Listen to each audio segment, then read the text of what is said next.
Video games aren't addictive just because they're fun. They're addictive because they're extremely good at giving our brains things we naturally crave. Things like progress, achievement, challenges, and rewards. Why can we play games for hours though? Many people can play games for 5, 6, 8 hours. I'm not gonna say that. Yeah, I got you there. That many hours without realizing it. Yet doing something productive for 30 minutes can feel impossible. But why is that? Me personally, I've spent thousands of hours playing video games, grinding the ranks, unlocking various items, chasing achievements. But I started wondering, why can a game keep my attention for hours on end, but yet something important like studying or learning a new skill, even though I do like learning a new skill, but things like studying and even cleaning, it just feels so difficult. Like you just don't want to do it. Why is that? Part 1. Games give us something real life does not. One of the biggest reasons video games are so engaging is because a game almost always tells you what to do, how to improve, and what success really looks like. Examples. In some games, you'll get 10 kills, you'll level up, or you'll get a set amount of XP, or you'll unlock a weapon from either leveling up or just doing the challenge. In real life, it's more of, okay, do this for today, and you'll become successful in the future, which is pretty vague, but that's about how it goes. Games will constantly tell you you are improving, whether it actually says it and shows you a level up in like Call of Duty or something like Dark Souls, where you see your improvement through your actual skill and your gameplay. You notice you're dying less and you're able to fight more bosses pretty much easier. So those things include XP, your rank increases, you unlocked a new ability, you unlocked an achievement, or the scoreboard rewards you too. It's pretty nice to see that you're at the top of the scoreboard. When it comes to real life, it's more delayed. Like, for example, you work out today, you might see some results months later, or you study today, and maybe that'll be beneficial to your career years later, which comes to the idea of visible progress. Humans love seeing progress. We love it. We all get that insane rush of dopamine. And these games create levels, skill trees, badges, rankings, collections. Literally something a player can see themselves, which makes them feel like they're becoming stronger and better. Part 2.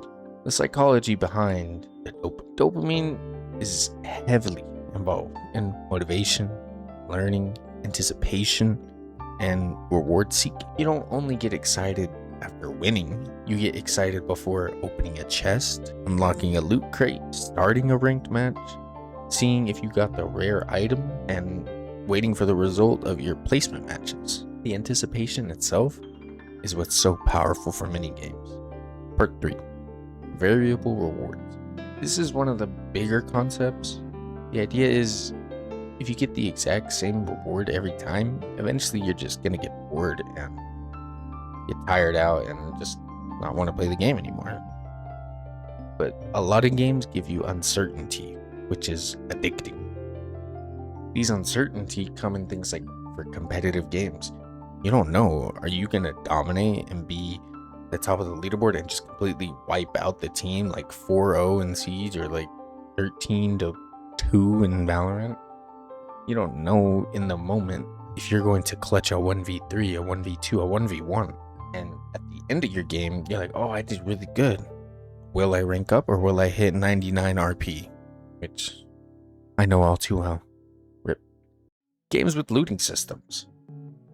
You don't know if you're going to get the rare item. You can't tell me if you play CSGO that when you buy a key and you unlock a crate, everyone wants the super rare skin.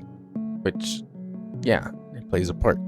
Everyone wants the super rare skin. You want to show it off, or maybe you just want to sell it.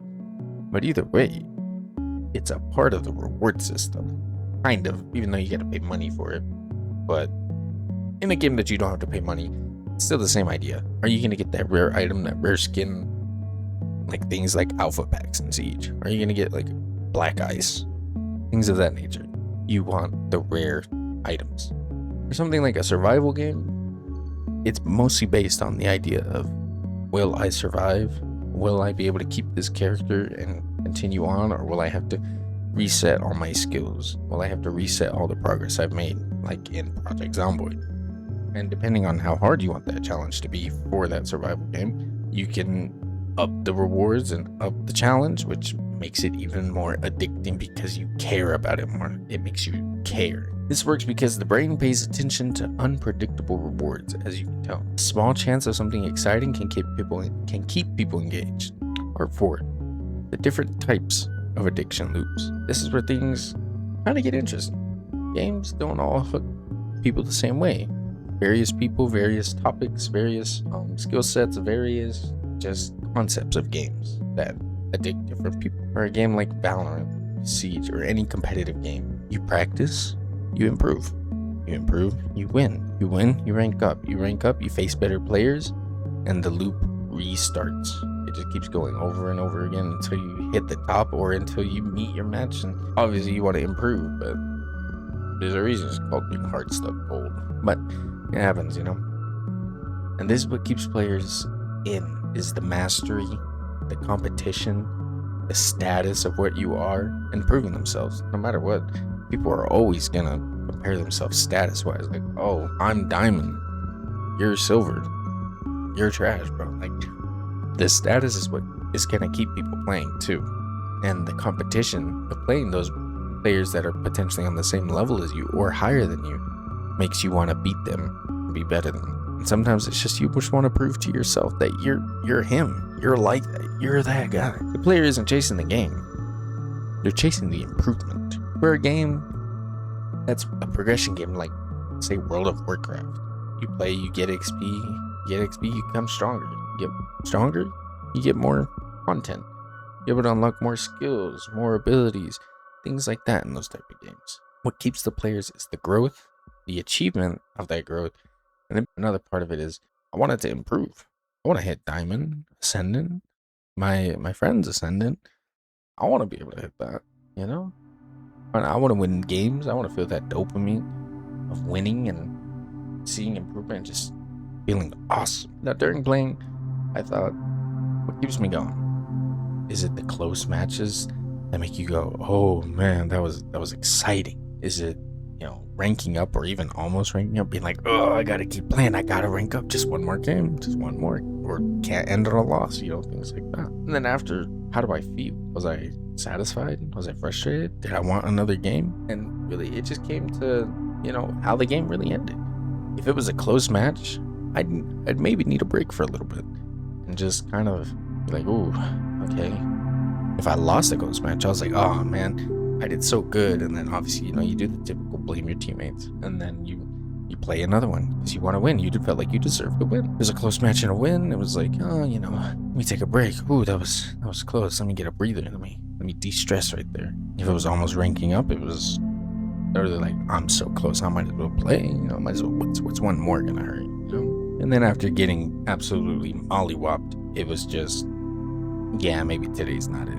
And then I'll play the other the next day. So it really just depended on what the game was doing or what happened in the game. And for like how I felt, obviously a win is satisfied, a loss is frustrating. But either way, you want another game, which is mind-boggling. Which came to my conclusion of, I realized I wasn't addicted to the game itself, which I guess after me saying this, yeah, you could say I was addicted to the game, but it's more so I was addicted to the feeling of progress, the idea of improvement, the idea of wanting to reach those goals and hit those achievements. That was the realization I had made.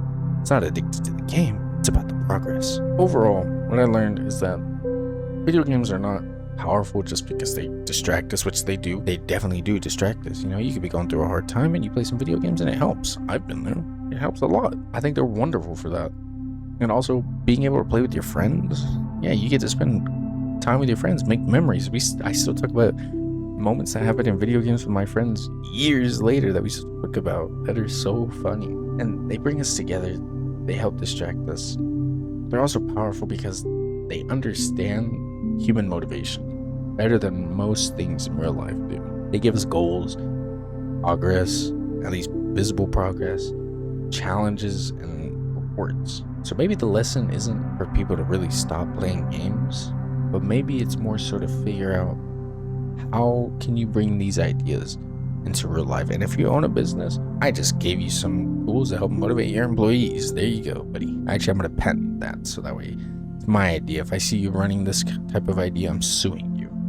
And if somebody already came up with this idea, I didn't mention anything. If you enjoyed this type of video, I'm looking to explore these type of things. I see something interesting, I decide to learn why it works and how it works.